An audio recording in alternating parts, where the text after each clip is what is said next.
விழுப்புரம் மாவட்டம் கலிங்கமலை ஸ்ரீ ரங்கநாத பெருமாள் கோவில் சொர்க்கவாசல் திறப்பு நிகழ்வில் ஏராளமான பொதுமக்கள் கலந்து கொண்டு கோபாலா கோவிந்தா என்ற பக்தி பரவசத்துடன் ஸ்ரீ ரங்கநாதரை வழிபட்டனர். திருமாலுக்குரிய திவ்ய தேசங்கள் 108. அவற்றில் நாம் பூமியில் காண முடியாதது 2. ஒன்று வைகுண்டம், மற்றொன்று பரமபதம். விஷ்ணுவை எப்போதும் பாடிப் பரவுகின்ற பக்தர்கள் பகவானின் தொண்டர்களாக வசிப்பது இந்த பரமபதத்தில்தான்.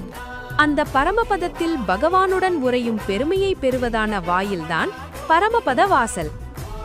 மார்கழியில் வரும் வைகுண்ட ஏகாதசியன்று உண்ணா நோன்பு இருந்து பரமபத வாசல் தரிசனம் செய்தால் எல்லா பலன்களும் கிடைக்கும் என்பது ஐதீகம். அதன்படி புதுச்சேரி அடுத்துள்ள கலிங்கமலையில் பிரசித்தி பெற்ற வைணவ திருத்தலமான ஸ்ரீ ரங்கநாத பெருமாள் கோவிலில் வைகுண்ட ஏகாதசி உற்சவம் கடந்த 1ஆம் தேதி பகல் 10 திருவிழாவாக தொடங்கியது.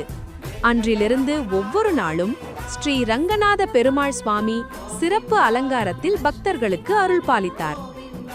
பகல் 10 திருவிழாவின் 10ஆம் நாள் பரமநாதன் சேவையில் ஸ்ரீ ரங்கநாத பெருமாள் எழுந்தருளினர். தொடர்ந்து திருமங்கை ஆழ்வார் திருவடித் தொழல் நிகழ்ச்சியும் நடைபெற்றது.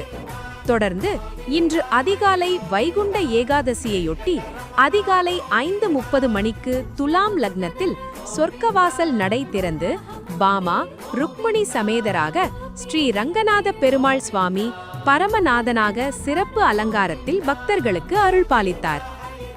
திருமாலின் இருப்பிடமாக கருதும் வைகுண்டத்தின் சொர்க்கவாசலை திறந்தபோது அதிகாலை முதலே வருகை புரிந்து இருந்த ஏராளமான பக்தர்கள் மற்றும் பொதுமக்கள் சொர்க்கவாசலுக்குள் நுழைந்து கோபாலா கோவிந்தா என பக்தி கோஷம் முழங்க ஸ்ரீ ரங்கநாத பெருமாள் பக்தி பரவசத்துடன் வழிபட்டு சென்றனர். இதில் திமுக எம்பி ஜெகத் ரட்சகன் உள்ளிட்ட ஏராளமான பொதுமக்கள் கலந்து கொண்டனர்.